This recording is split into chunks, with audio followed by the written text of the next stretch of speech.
चलिए आज स्टार्ट करेंगे क्वेश्चन नंबर 17। और क्वेश्चन नंबर 17 के लिए मैं आपको बताता हूँ कि यहाँ पे जितने भी ट्रांजेक्शन दे रखे हैं वो सारा के सारे रिपीटेशन हैं, सिर्फ छोटी छोटी कैलकुलेशन है उस प्राइस को आइडेंटिफाई करने के लिए जिसको कि हमें बुक्स में रिकॉग्नाइज करना है। छोटी छोटी कैलकुलेशन है। तो यहाँ पर मैं फंडामेंटल पार्ट जो हमें डेबिट और क्रेडिट करना है या अकाउंट को आइडेंटिफाई करना है उन पर ज़्यादा टाइम वेस्ट ना करके आपको मैं हल्का सा हिंट दूंगा towards the calculation of the questions. ठीक है, करेंगे और फटाफट आगे बढ़ेंगे। स्टार्ट करते हैं क्वेश्चन नंबर 17। चलिए क्वेश्चन नंबर 17 जरा देखिए क्या कहता है कि भैया ये ट्रांजेक्शन है, इनको रिकॉर्ड करना है। Purchase goods of list price, हमने ये कहा कि लिस्ट प्राइस क्वेश्चन के अंदर दे रखी है 20,000 रुपये। छोटी छोटी कैलकुलेशन हमें करनी है। लिस्टिंग प्राइस के ऊपर हम कभी भी हमारे ट्रांजेक्शन को रिकॉर्ड नहीं करते हैं। क्या कह रखा है, 20,000 रुपये जो है परचेज गुड्स यानी कि अकाउंट आइडेंटिफाई हो गया, माल खरीदा है तो एक हमें अकाउंट मिल गया परचेज। अब यहाँ पे कह रहा है 20,000 from Vishal at trade discount against cheque payment. चलिए ट्रेड डिस्काउंट हमने रिसीव किया है, माल हमने खरीदा है हमने माल खरीदा है और हमें 20% ट्रेड डिस्काउंट मिला है। तो हमने कहा ट्रेड डिस्काउंट को कभी भी हम हमारी बुक्स में रिकॉग्नाइज नहीं करते हैं। तो 20,000 का 20% हो गया, 4,000 रुपीज़ हमें डिस्काउंट मिला। ये पहली बात हो गई। उसके बाद में यानी कि ये हमें माल कितने में पड़ा, 16,000 के अंदर। तो सबसे पहला काम क्या था, मैंने कहा यहाँ सारे के सारे ऐसे ट्रांजेक्शन दे रखे हैं जहां आपको कैलकुलेशन करनी है कि भैया किस अमाउंट से हमें ट्रांजेक्शन को रिकॉर्ड करना है। और सारे के सारे ट्रेड डिस्काउंट और कैश डिस्काउंट, हमने ऑलरेडी डिस्काउंट को बहुत डिटेल्ड वीडियो ऑलरेडी कवर कर चुके हैं जहां हमने ट्रेड डिस्काउंट का मीनिंग, रिबेट का मीनिंग, कैश डिस्काउंट का मीनिंग, साथ ही साथ उससे रिलेवेंट ट्रांजेक्शन को रिकॉर्ड कैसे करना है ये भी डिटेल में देख चुके हैं। तो चलिए यहाँ हमें अकाउंट कौन सा मिला, एक अकाउंट हमें मिला परचेज का, दूसरा अकाउंट हमें मिला विशाल का, ठीक है, और तीसरा जो अकाउंट मिला वो मिला चेक पेमेंट यानी कि बैंक के थ्रू हमने ये पेमेंट किया। तो बात यहाँ पे आती है, यहाँ पे पहली बात क्या हुई भैया, परचेज अकाउंट को बुक्स में लाना है, दूसरी बात हुई बैंक के अकाउंट को लाना है, और तीसरा जो अकाउंट मिला विशाल का अकाउंट, इनमें से किसे हमें बुक्स में लाना है। तो यहाँ पे विशाल की जो बात है, हमारा एडिशनल रूल नंबर 3 ऑलरेडी हमने कहा विशाल जो है वो पर्सनल अकाउंट है। विशाल क्या है, पर्सनल अकाउंट है, और इस ट्रांजैक्शन में वो रिसीवर की पोजीशन में भी है और साथ में गिवर की पोजीशन में भी है। रिसीव क्या किया है, हमने जो बैंक से पेमेंट दिया है इस बंदे ने रिसीव किया है, साथ ही साथ उसने हमको गुड्स डिलीवर्ड किया है, तो वो गिवर की पोजीशन में हो गया। एडिशनल रूल नंबर 3 क्या कहता है, ऐसी स्थिति में हम पर्सनल अकाउंट को रिकॉग्नाइज नहीं करते हैं। ठीक है, तो एक परचेज का अकाउंट हो गया और एक बैंक का अकाउंट हो गया। ट्रांजैक्शन के जो अंदर जो अमाउंट इन्वॉल्व है वो है 16,000 रुपीज़। हमें पता है कि हम केवल ट्रेड डिस्काउंट को लेस करने के बाद का जो अमाउंट बचता है उसी को बुक्स में लेके आते हैं। एंट्री हमें क्या मिली, एंट्री मिली परचेज हमारा नॉमिनल अकाउंट है, ठीक है भैया, ये हमारे खर्चे को रिप्रेजेंट करने वाला अकाउंट है, इसलिए इसको डेबिट करेंगे। साथ ही साथ अगर बात करूंगा मैं, बैंक अकाउंट है, ये मेरा पर्सनल अकाउंट है और मेरे बैंक से ये भुगतान हुआ है, तो बैंक जो है वो गिवर की पोजीशन में है, इसके लिए मैं उसे क्रेडिट करूंगा। बहुत डिटेल में ऑलरेडी कवर कर चुका हूँ, ज़्यादा टाइम वेस्ट नहीं करेंगे। एंट्री क्या मिल गई मुझे, एंट्री मिल गई मुझे purchase account debit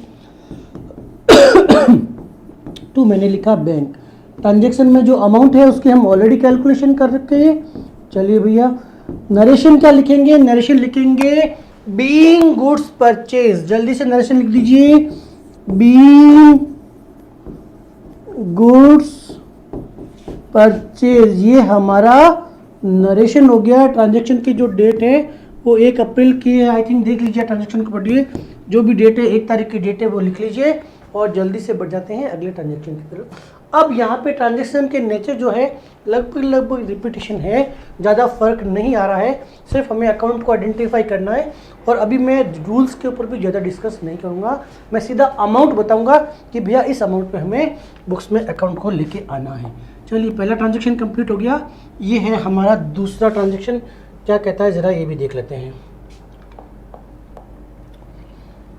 purchase goods of list price of 20,000 from Naman at a trade discount of 50% against case.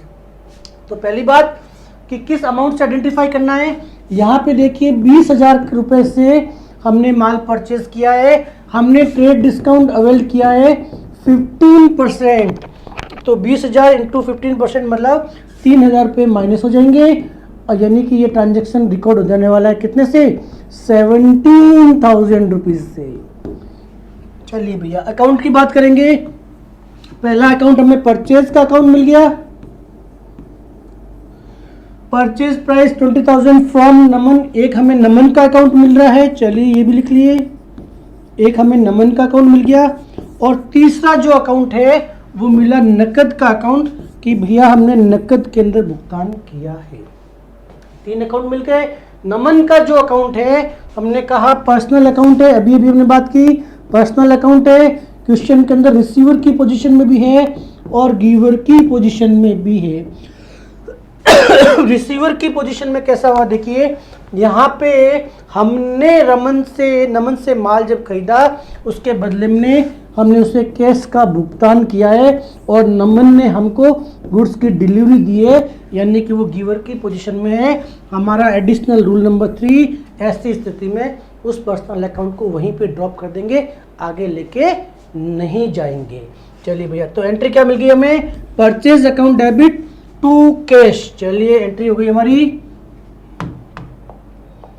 Entry मिल गई हमें purchase account debit to cash. Amount जो था वो भी ऑलरेडी मिल गया, 17,000 रुपीज़ डेबिट में लिखिए, 17,000 रुपीज़ क्रेडिट में लिख दीजिए। नरेशन सिंपल है, बीइंग गुड्स परचेज, बस बीइंग गुड्स परचेज, ये हमारा नरेशन हो गया। ट्रांजैक्शन की जो भी डेट है आप डेट को लिख लीजिए, ये हमारा ट्रांजैक्शन कंप्लीट हो गया। लगभग पहले वाला ही सेकंड ट्रांजैक्शन है, और सारे के सारे 8-10 जितने भी ट्रांजैक्शन है वो एज इट इज रिपीटेशन है, मुझे कुछ भी इसमें नया नहीं लगा, इसके लिए मैं यहाँ बार बार सेम चीज़ को रिपीट नहीं करूँगा रूल बताने के लिए। चलिए अगला जो ट्रांजैक्शन है, purchase goods of list price 30,000 from Amrit at trade discount. चलिए 30,000 का माल हमने परचेज किया है और हमने ट्रेड डिस्काउंट अवेल किया है 20%। ओके, ट्रेड डिस्काउंट 20% कितना होता है भैया, 6,000 रुपये। पीछे कितना रह गया, 24,000 रुपीज़। अकाउंट कौन कौन से मिले अच्छे से देखिए, एक तो परचेज का अकाउंट मिला, जब आप माल परचेज करोगे हमारे लिए जो अकाउंट है ना वो है परचेज अकाउंट, ठीक है। तो पहला जो अकाउंट मिल गया मुझे, पहला अकाउंट मिल गया परचेज अकाउंट। दूसरा अकाउंट कौन सा है देखिए, एट लिस्टिंग प्राइस 30,000 फ्रॉम अमृत। अमृत जो है ये मुझे अमृत है, चलिए अमृत है, ओके। अमृत भैया जो है ये हमारे सेकंड अकाउंट हो गए। क्या इस ट्रांजैक्शन का केस या बैंक का होना शुरू हो रहा है, नहीं, यानी कि ये क्रेडिट का ट्रांजैक्शन है, 2 अकाउंट मिल गए, सिंपल सा है। सबसे पहले जो परचेज अकाउंट है ये हमारा नॉमिनल अकाउंट है, और रूल क्या है परचेज अकाउंट का कि भैया एक्सपेंसेस और लॉसेस को डेबिट कीजिए, इनकम और रेवेन्यू को क्रेडिट कीजिए। यहाँ पे परचेज बिजनेस के लिए एक खर्चे का काम करता है, बिजनेस के लिए एक्सपेंसेस है, इसके लिए हम इसे कर रहे हैं डेबिट, ठीक है भैया। जो नमन अमृत जो पर्सन है ये है बिल्कुल पर्सनल अकाउंट। क्वेश्चन के अंदर या तो वो हमेशा रिसीवर की पोजीशन में होता है या क्वेश्चन के अंदर होता है वो गिवर की पोजीशन में। हमने माल खरीदा है, इसका मतलब अमृत ने माल सप्लाई किया है, तो जो अमृत है वो गिवर की पोजीशन में आ गया, उसके लिए हम उसके अकाउंट को क्रेडिट करेंगे। हमें एंट्री मिली purchase account debit to Amrit. चलिए एंट्री लिखिए आप जल्दी से। परचेज अकाउंट डेबिट टू मैं लिखूंगा अमृत अकाउंट। चलिए भैया ठीक है। अमाउंट में ऑलरेडी आइडेंटिफाई मैंने कर दिया था, कितना था 24,000। तो 24,000 डेबिट में लिखना है, 24,000 आपको क्रेडिट में लिखना है। ट्रांजैक्शन की जो भी डेट है ने वो डेट को मेंशन कर दीजिए। नरेशन फिर से हो जाएगा being goods purchase, being goods purchase. ये भैया हमारा हो गया नरेशन। आप जल्दी से नोट डाउन कर दीजिए। मैं बढ़ जाता हूं अगले ट्रांजैक्शन की तरफ। देखते हैं जरा अगला ट्रांजैक्शन हमें क्या कहता है। चलिए देखते हैं फोर्थ नंबर ट्रांजैक्शन। ये ट्रांजैक्शन क्या कहता है, purchase goods from Hari and company of list price ₹40,000। चलिए भैया 40,000 रुपये जो है उसका ये लिस्टिंग प्राइस का आइटम है। सबसे पहले ये कर लीजिए। और ये कहता है कि भाई 35,000 अगेंस्ट कैश पेमेंट। ये हमें 5,000 रुपये डिस्काउंट मिला। सामने वाली पार्टी ने कहा भैया 35,000 रुपीज, 35,000 रुपीज अगर आप देते हो हाथों हाथ लेके जाइए, कोई दिक्कत नहीं है, ठीक है। आपको 5,000 का डिस्काउंट मिल जाएगा। यहाँ पे बहुत सारे बच्चों के में ये कंफ्यूजन होता है कि भैया ये सर ये जो 5,000 रुपये है ये ट्रेड डिस्काउंट है या कैश डिस्काउंट है। हमने जब ट्रेड डिस्काउंट और कैश डिस्काउंट की डेफिनेशन की तो मैंने कहा ट्रेड को एग्जीक्यूट करने के लिए किसी भी तरह का अगर डिस्काउंट ऑफर किया जाता है, कैश डिस्काउंट और ट्रेड डिस्काउंट में फर्क क्या समझिएगा मेरी बात।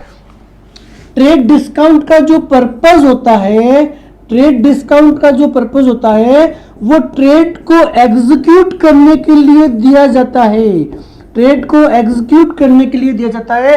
अगर वो डिस्काउंट नहीं दिया तो वो सौदा होगा ही नहीं।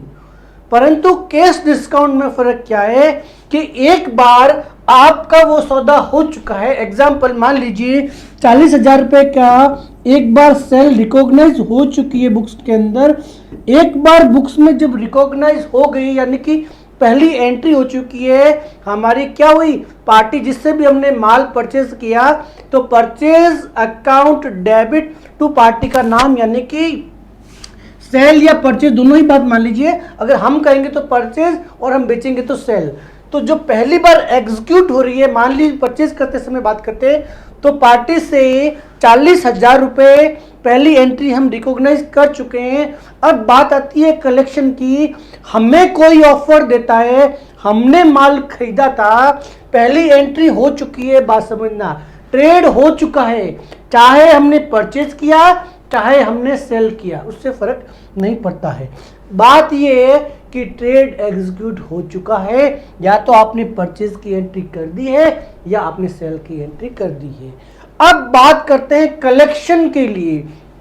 आपको सामने वाली पार्टी ये कहती है भैया कि अगर आप अब सेल तो हो गई, आप इतना अमाउंट मुझे इमीडिएट देते हो तो मैं आपको ये डिस्काउंट ऑफर करूंगा। यानी कि जो पर्पस ऑफ डिस्काउंट है that is not trade, trade हो चुका है, that is for collection of fast, collection को जल्दी करना है, कलेक्शन जल्दी रिकवर करना है लोगों से। उस पर्पज के लिए अगर आप डिस्काउंट देते हो तो ट्रेड डिस्काउंट है, आपको मिलता है, सॉरी कैश डिस्काउंट है और आपको मिलता है। यानी कि कोई पार्टी आपको ऑफर कर रही है कि भैया आप आज पेमेंट कर दीजिए, आज पेमेंट कर दीजिए, हम आपको 5% डिस्काउंट देते हैं। दोनों में फर्क समझिएगा। अगर ये डिस्काउंट नहीं होता वो ट्रेड ही एग्जीक्यूट नहीं होता। पहली एंट्री नहीं हुई, बात समझना, पहली एंट्री नहीं हुई है, पहली एंट्री यहीं से स्टार्ट होगी। परंतु यहाँ पे सेल या परचेज की एंट्री ऑलरेडी हो चुकी है, ठीक है ना। और ये जो डिस्काउंट है ये सब्सिक्वेंट डिस्काउंट होता है, बाद में होता है, जिसका जो पर्पस है that is for collection of money only. ठीक है, तो यहां पर अगर किसी को बच्चे को ये लगता है कि ये कैश डिस्काउंट है, तो भैया ये कैश डिस्काउंट नहीं है, बल्कि ये है ट्रेड डिस्काउंट, क्योंकि ये ट्रेड एग्जीक्यूट करने के लिए दिया गया है।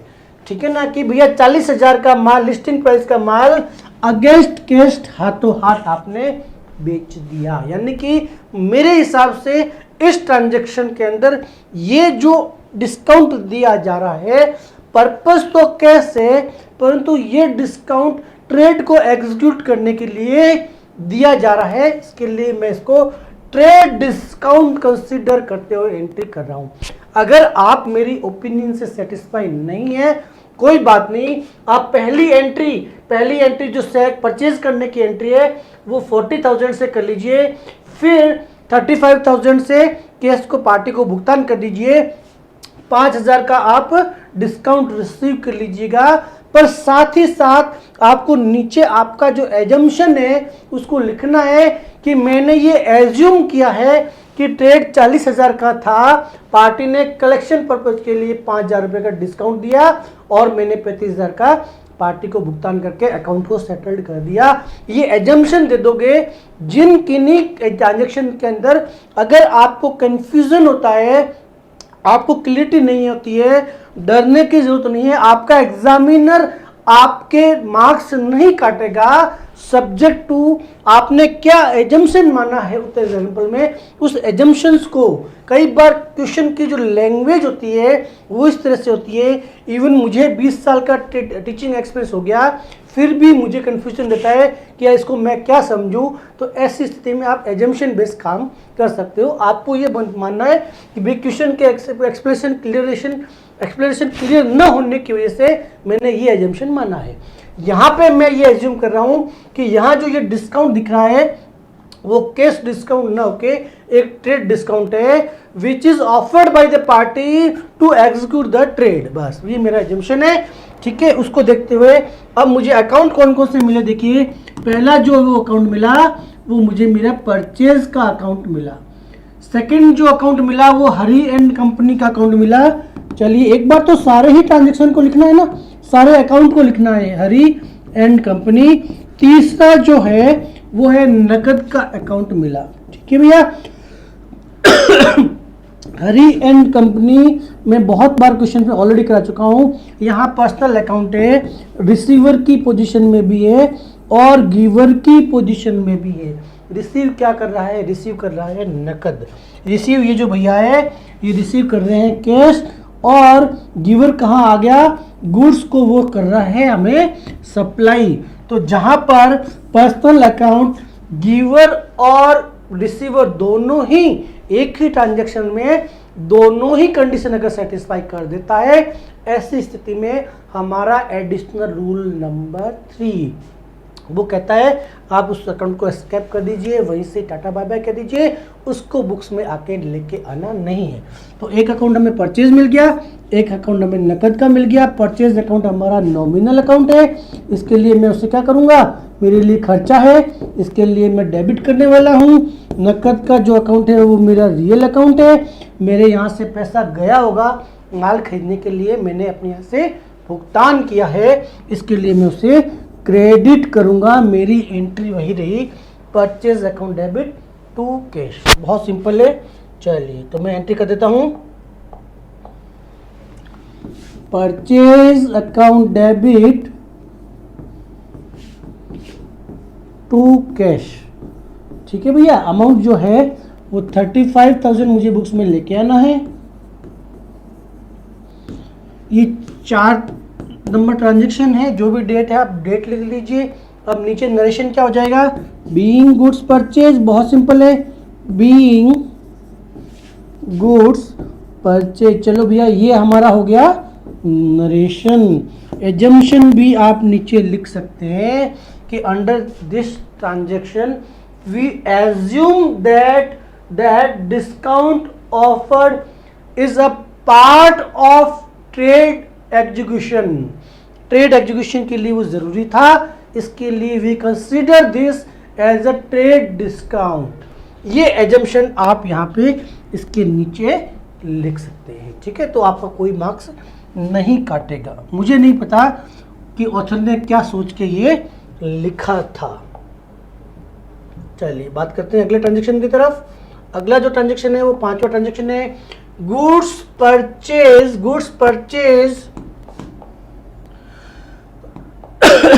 चलिए goods purchase from Amrit of list price 10,000 return. चलिए भैया, अमृत से जो माल आपने खरीदा था जिसकी लिस्टिंग प्राइस 10,000 थी, वो माल आपको पसंद नहीं आया और आपने वो माल रिटर्न कर दिया। तो सबसे पहली बात तो ये है कि कौन से अमाउंट को बुक्स में लेके आना है। क्या मुझे पूरे 10,000 को बुक्स में लेके आना है? क्योंकि ये लिस्टिंग प्राइस जो थी, जिसको सेलिंग प्राइस थी, वो थी 10,000, परंतु आपको पता है कि अमृत ने हमें कुछ ट्रेड डिस्काउंट ऑफर किया था। तो हमें ये ध्यान रखना है, हमें पहले जाके ट्रांजैक्शन को चेक करना है। अगर मैं अमृत वाले ट्रांजैक्शन को चेक करूंगा तो ये हमारा 3 नंबर ट्रांजैक्शन था। इसमें लिखा था कि भैया 30,000 रुपीज का जो अमाउंट है लिस्टिंग प्राइस का, जो गुड्स है, 20% ट्रेड डिस्काउंट में उसने हमें माल बेचा था। 20% ट्रेड डिस्काउंट के अंदर, यानी कि हमने जब ये माल खरीदा था तो 2,000 रुपये का हमने डिस्काउंट मिला था। यानी कि ओरिजिनली ये जो हमारी परचेज की एंट्री है वो 8,000 रुपीज से ही हमारी बुक्स में आई हुई है। तो यानी कि क्या हमें 10,000 से रिटर्न करना है? नहीं भैया, ये 10,000 का माल जब हमने परचेज किया था तो उसके अंदर केवल 8,000 रुपीज ही था, क्योंकि लिस्टिंग प्राइस में हमें 20% ट्रेड डिस्काउंट ऑफर किया गया था। तो 30,000 का वो ट्रांजेक्शन जो पूरा अमाउंट था वो 30,000 था, उसमें से 10,000 रुपीज, तो 10,000 का 20% ट्रेड डिस्काउंट हटा दीजिए, पीछे रहा 8,000 रुपीज। ये वो अमाउंट है जिसको कि हमें हमारी बुक्स में लेके आना है। अब बात करते हैं कि कौन कौन से अकाउंट को बुक्स में लेकर आना है। तो देखिए, जब गुड्स आप रिटर्न करते हो तो हमारे पास जो अकाउंट होता है उसका नाम होता है परचेज रिटर्न अकाउंट। तो एक हो गया हमारा परचेज रिटर्न अकाउंट। दूसरा जो अकाउंट है, क्योंकि ट्रांजैक्शन ये उधार में हुआ था, हमने उधार में माल खरीदा था, तो जो दूसरा ट्रांजैक्शन है मिस्टर अमृत को इफेक्ट कर रहा है। तो चलिए, मिस्टर जो अमृत का अकाउंट है वो हमारा हो गया 2nd नंबर अकाउंट। अब बात करेंगे कौन कौन से ये अकाउंट है और उसके रूल क्या है। तो परचेज रिटर्न मैंने कहा हमारा नॉमिनल अकाउंट है, और नॉमिनल अकाउंट का रूल क्या है? सभी एक्सपेंसेस और लॉसेस को डेबिट किया जाता है, इनकम और रेवेन्यू को क्रेडिट किया जाता है। परंतु अगर आपका एग्जिस्टिंग एक्सपेंसेस या लॉसेस ऑलरेडी बुक कर रखा है, उसको रिड्यूस करना है तो उसे आप क्रेडिट कर दीजिए। तो परचेज रिटर्न जो अकाउंट है वो मेरा रिटर्न हो जाएगा, क्रेडिट हो जाएगा। और अमृत का जो अकाउंट है ये मेरा पर्सनल अकाउंट है, और कोई भी पर्सनल अकाउंट होगा या तो वो ट्रांजैक्शन में रिसीवर की पोजीशन में होगा या वो गिवर की पोजीशन में होगा। अगर दोनों ही पोजीशन में होता है हम उसे रिकॉर्ड ही नहीं करते हैं, हम उसे वही छोड़ देते हैं। यहाँ पे माल हमने जब रिटर्न किया तो वापस रिसीव किसने किया? वापस अमृत ने रिसीव किया, तो अमृत को मुझे डेबिट करना पड़ेगा। तो मुझे एंट्री क्या मिली?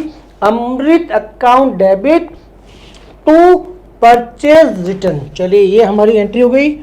ठीक है भैया, हमारी एंट्री क्या हो गई? Amrit account debit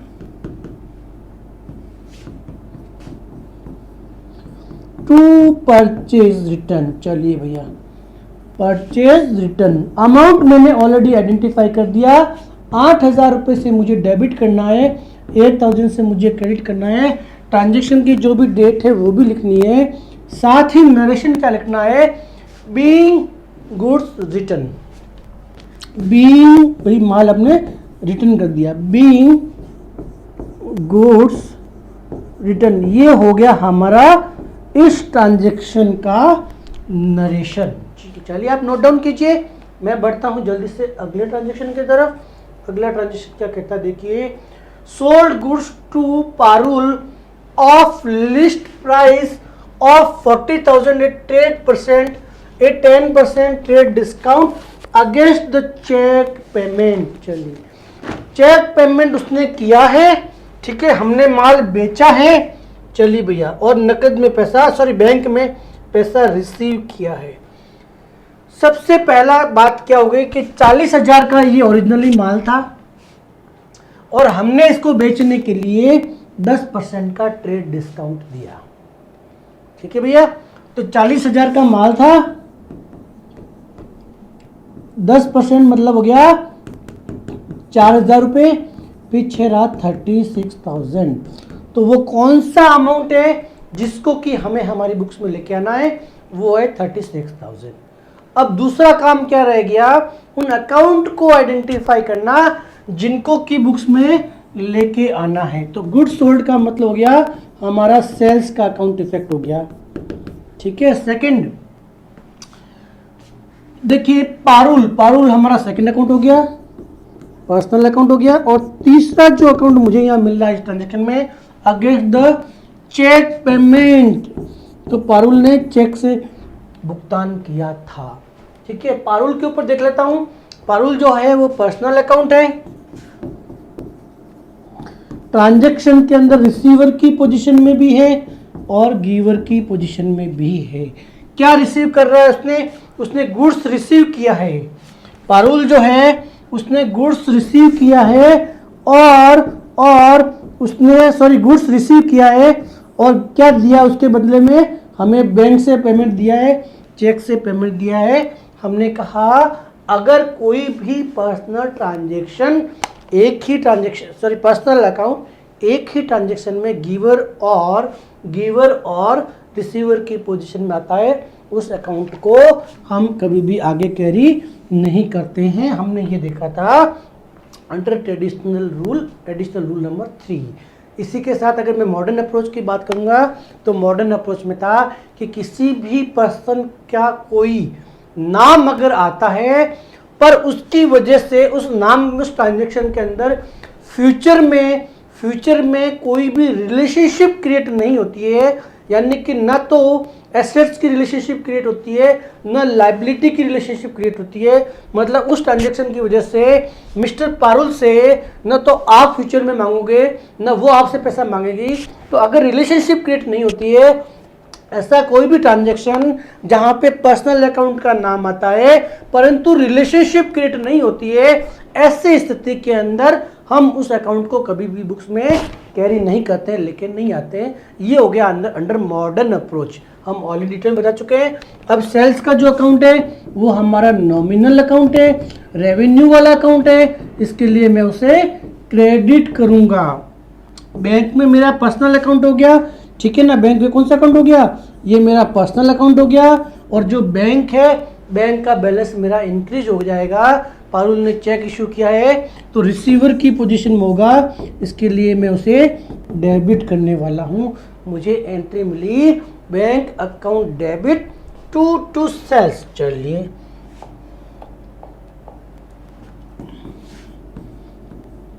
bank account debit to, मैंने कहा सेल्स हो जाएगा। अमाउंट जो था वो 36,000 रुपीज़ आपको डेबिट करने लिखना है, 36,000 रुपीज़ आपको क्रेडिट में लिखना है। ट्रांजैक्शन की डेट लिख लीजिए, साथ ही नरेशन क्या हो जाएगा, बीइंग गुड्स सोल्ड। चलिए भैया, बीइंग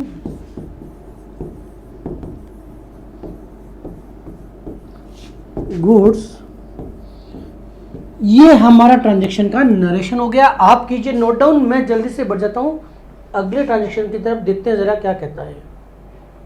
सातवां ट्रांजैक्शन है goods sold to Aman of list price 30,000 rupees a trade discount against cash. चलिए भैया, नकद की वजह से बात हुई कि भी अगर 10% डिस्काउंट देते हो, कैश देते हो, मैं आपको एक डिस्काउंट दे दूंगा। तो हमने कहा अगर ट्रांजैक्शन को एग्जीक्यूट करने के लिए कोई भी तरह का डिस्काउंट दिया जाता है, that is called trade discount. ठीक है भैया, तो 30,000 का आइटम था, हमने बेचा 10% ट्रेड डिस्काउंट ऑफर किया, यानी कि हमें 27,000 रुपीज़ से बुक्स में लेके आना है। अकाउंट कौन कौन से मिले, देखिए सारे के सारे ट्रांजेक्शन रिपीट एंड रिपीट हो रही है। गुड्स सोल्ड के लिए हमारे पास सेल्स का अकाउंट है, दूसरा जो अकाउंट मुझे मिल रहा है वो अमन का मिल रहा है, तीसरा जो अकाउंट मिल रहा है वो मुझे मिल रहा है नकद का, क्योंकि मुझे ये पैसा जो है नकद में प्राप्त हुआ। अमन की बात करूंगा, अमल पर्सनल अकाउंट है, ठीक है भैया। क्वेश्चन के अंदर रिसीवर की पोजीशन में भी है और गिवर की पोजीशन में है, इसके लिए मैं उसको यहीं पे ही कट कर दूंगा, उसको आगे कैरी नहीं कर रहा हूँ। अमन ने माल रिसीव किया है और उसके बदले में नकद का भुगतान किया है, ठीक है। और हमने कहा जहाँ पर्सनल अकाउंट रिसीवर और गिवर की पोजीशन बताए उसे बुक्स में कैरी नहीं करते हैं, तो ये हमने लिया नहीं। सेल्स जो अकाउंट है वो अभी हमने कहा ये नॉमिनल अकाउंट है, इनकम को रिप्रेजेंट करने वाला अकाउंट है, इसके लिए क्रेडिट कर रहा हूँ मैं। नकद का जो अकाउंट है वो मेरा रियल अकाउंट है, और रियल अकाउंट का रूल ये होता है व्हाट कम्स इन आएगा तो डेबिट कर देंगे और मेरे यहाँ से कोई एसेट जाएगी तो भुगतान करूँगा। तो ये कम्स इन वाली स्थिति में मतलब जब माल बेचा तो आपके पास पैसा आया होगा, इसके लिए मैं उसे डेबिट करने वाला हूं। मेरी एंट्री क्या होगी, cash account debit to sales. चलिए जल्दी से नोट कीजिए आप।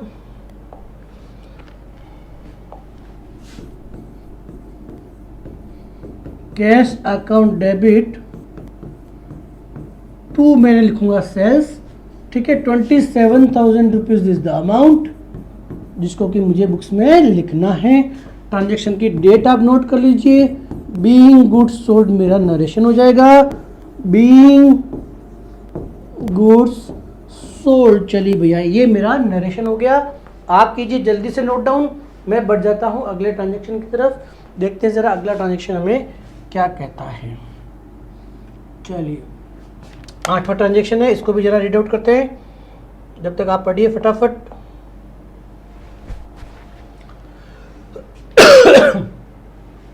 Sold goods to Pawan of list price 20,000 at 10% trade discount. Same to same question repetition हो जाए, फालतू ये लगता है एग्जाम में। जो ये बुक जिन्होंने भी भाई साहब ने प्रिंट किए उनके पास काफ़ी अच्छा खासा टाइम था, अननेसेसरी बार बार सेम ट्रांजेक्शन को रिपीट कर रहा है। 20,000 rupees 20,000 is the amount of listing price, 10% trade discount offer हुआ है 2,000 रुपये का, 18,000 से हमें बुक्स में लेके आना है। अकाउंट कौन कौन से मिल गए, गुड्स सोल्ड का मतलब हो गया सेल्स का अकाउंट, ठीक है। किसको बेचा है, पवन को बेचा है। चलिए भैया ये पवन का अकाउंट हो गया। Of list price A 10% trade discount, कोई नकद वकद की बात नहीं है, यानी कि दो ही अकाउंट मिले हमें, एक मिला सेल्स का अकाउंट, एक हो गया पवन का अकाउंट।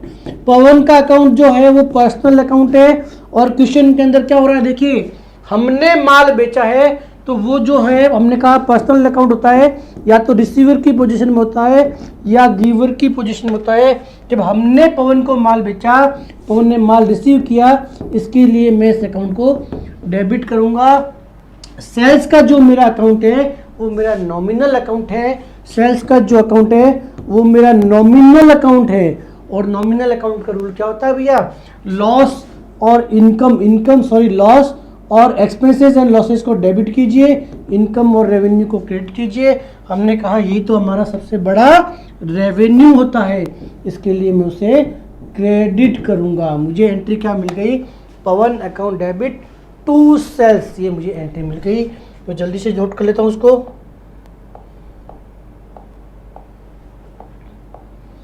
चलिए एंट्री क्या हो गई, पवन अकाउंट डेबिट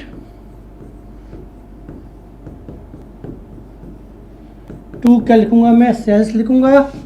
अमाउंट जो है वो 18,000 रुपीज़ डेबिट में लिखना है, 18,000 रुपीज़ क्रेडिट में लिखना है।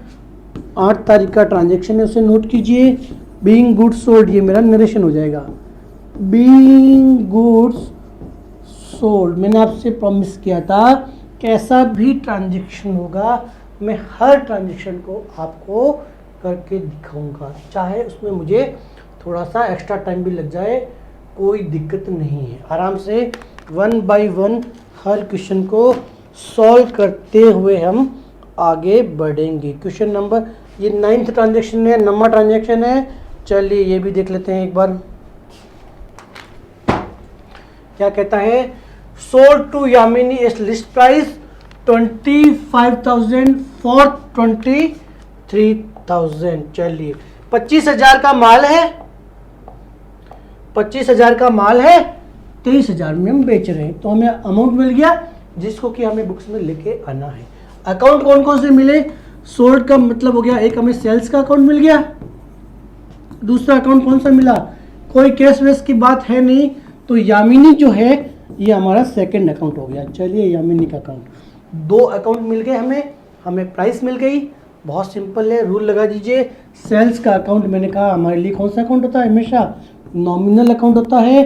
एक्सपेंसेस और लॉसेस को डेबिट कीजिए, रेवेन्यू या इनकम को क्रेडिट कीजिए। सेल्स बिजनेस के लिए एक रेवेन्यू वाला अकाउंट है, इसके लिए मैं उसे क्रेडिट करने वाला हूँ। यामिनी का जो अकाउंट है, ये हमारे लिए बिजनेस के लिए एक पर्सनल अकाउंट है। पर्सनल अकाउंट क्वेश्चन के अंदर या तो हर ट्रांजेक्शन में रिसीवर की पोजीशन में होगा या वो गिवर की पोजीशन में होता है। हमने माल बेचा है यानी कि यामिनी ने माल रिसीव किया है, तो माल अगर यामिनी ने रिसीव किया है इसका मतलब वो रिसीवर की पोजीशन में उसे डेबिट करना पड़ेगा। एंट्री क्या होगी, देखिए हमारी एंट्री हो गई हमारी यामिनी अकाउंट डेबिट टू मेरा हो गया ये सेल्स का अकाउंट, ठीक है भैया। और अमाउंट जो है वो 23,000 उन्होंने ऑलरेडी बोल दिया है कि भैया ट्रेड डिस्काउंट अलाउड किया और 23,000 रुपीज में हमने इस ट्रांजेक्शन को एग्जीक्यूट किया। नरेशन क्या हो जाएगा, बीइंग गुड्स सोल्ड। आप जल्दी से नोट डाउन कीजिए, मैं बढ़ जाता हूं अगले ट्रांजेक्शन की तरफ।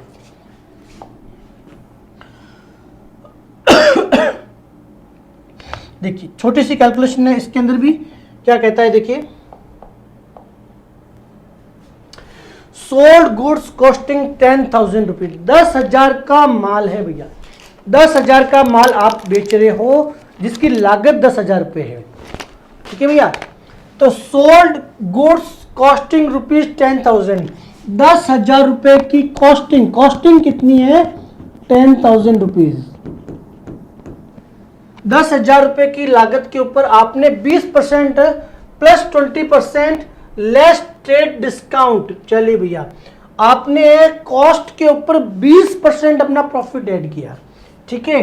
तो अगर मैं प्रॉफिट ऐड करने की बात करूंगा तो कितना परसेंट का है, 20%, यानी कि 2,000 रुपये मैंने मेरा प्रॉफिट ऐड किया, यानी कि ये मेरी सेलिंग प्राइस हो गई 12,000 रुपीज। और यहाँ पे लिखा लेस 10% ट्रेड डिस्काउंट। अब इसके ऊपर मैंने ट्रेड डिस्काउंट दिया 10%, ठीक है भैया। ये मेरा ट्रेड डिस्काउंट 10% तो हो गया 1,200। पीछे कितना बच गया, 12,000 माइनस 10%, यानी कि ये हो गया 10,800, 10,800 रुपये। अब हमें ये देखना है, हमेशा याद रखिएगा कि क्या हमने जितना प्रॉफिट चढ़ाया है क्या उसको बुक्स में कहीं लेके आना है, भैया वो कभी नहीं आता है। हमारी परचेज और सेल का जो गैप होता है वही तो हमारा प्रॉफिट होता है, वही तो बैलेंसिंग फिगर में निकलता है। हमें अलग से रिकॉर्ड करने की जरूरत नहीं है। हमें तो यहाँ पे थोड़ा सा कंफ्यूज किया गया है कि भैया किस प्राइस से बुक्स में लेके आए, हमें जितनी भी हमारी कॉस्ट दी है उस पर हम हमारा प्रॉफिट चढ़ा देंगे। बहुत सिंपल है, यानी कि हमें जो लिस्ट प्राइस जो वर्ड आ रहा था बार बार, लिस्ट प्राइस या सेलिंग प्राइस लिस्ट, वो मिला 12,000। उसने कहा उसके ऊपर आपने 10% डिस्काउंट दिया, 1,200 डिस्काउंट दे दिया। हमें पता है कि इस ट्रांजेक्शन को रिकॉर्ड करना है 10,800 से। चलिए ठीक है, अकाउंट कौन सा मिला, देखिए एक तो सोल्ड गुड्स का मतलब हो गया, एक तो मुझे सेल्स वाला अकाउंट मिल गया। उसके बाद में पढ़ते जाइए, कॉस्टिंग रुपीज 10,000 प्लस ये हो गया ट्रेड डिस्काउंट एट भूपेश, चलिए भूपेश, मिस्टर भूपेश ये हमें सेकंड अकाउंट मिल गया। कोई नकद या बैंक का ट्रांजेक्शन की बात कर नहीं रहा है, तो 2 अकाउंट मिल गए। जो भूपेश का जो अकाउंट है ये पर्सनल नेचर का अकाउंट है, क्वेश्चन के अंदर रिसीवर की पोजीशन में है, इसके लिए मैं इसको डेबिट करूंगा, इसमें कोई डाउट नहीं। अमाउंट मुझे ऑलरेडी मिल चुका है। अब बात करेंगे मैं किसकी, सेल्स अकाउंट की। सेल्स हमारे लिए नॉमिनल नेचर का अकाउंट है, नॉमिनल अकाउंट है, और नॉमिनल अकाउंट बोलता है एक्सपेंस और लॉसेस को डेबिट कीजिए, इनकम और रेवेन्यू को आप कीजिए क्रेडिट। तो ये मेरे लिए इनकम हो गई, इसके लिए मैं उसे क्रेडिट करने वाला हूं। ट्रांजेक्शन की जनरल एंट्री क्या मिली, भूपेश अकाउंट डेबिट, भूपेश को डेबिट करूंगा टू सेल्स। ठीक है भैया, चलिए तो मैं जल्दी से नोट डाउन कर लेता हूं।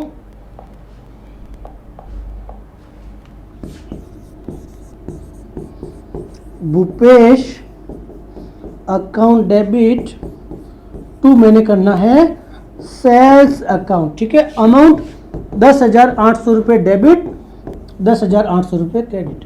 ट्रांजेक्शन की जो भी डेट है आप वो डेट लिख लीजिए, साथ ही नरेशन क्या हो जाएगा, बीइंग गुड्स सोल्ड, माल बेचा भैया, बीइंग गुड्स सोल्ड। जल्दी से नोट डाउन कीजिए, मैं बढ़ जाता हूं अगले ट्रांजेक्शन की तरफ।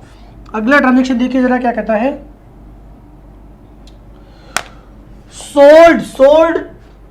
sold to purchased at list price of 50,000, sold at a profit of 25,000 less trade discount against check। ठीक है भैया, जो आपने माल खरीदा था कितने का, 50,000 का, वो आपने बेचा है at a profit of 25% sorry.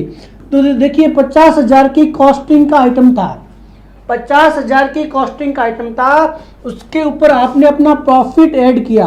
कितना ऐड किया, 25%। तो कितना होता है भैया, 50,000 इंटू 25% यानी कि 12,500 रुपये आपने प्रॉफिट ऐड किया, तो ये आपका अमाउंट बन गया 62,500।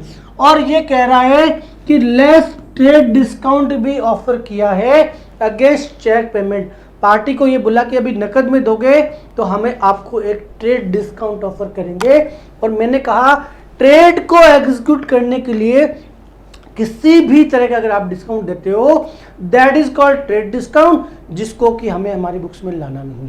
ध्यान क्या रखना है कि जो हमारी माल की लागत है उस लागत में कभी भी हमें एंट्री करनी नहीं है। लागत में सिर्फ तभी एंट्री करनी होती है जब गुड्स का कोई अदर यूज होता है, अदर देन सेल, सेल के अलावा कोई अदर यूज होगा जिसका हमने ऑलरेडी डिटेल वीडियो किया है, जैसे चैरिटी पर्पज के लिए, या कोई लॉस हो गया है, या आपने पर्सनल ड्राइंग की है।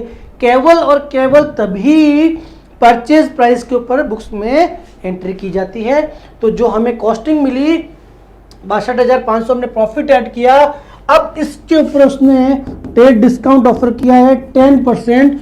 तो 62,500 का 10% जो है 6250 मैं इसमें से माइनस कर दूंगा तो पीछे रह गया 56,250। ये वो अमाउंट मिल गया मुझे जिसको कि मुझे मेरी बुक्स में लेके आना है।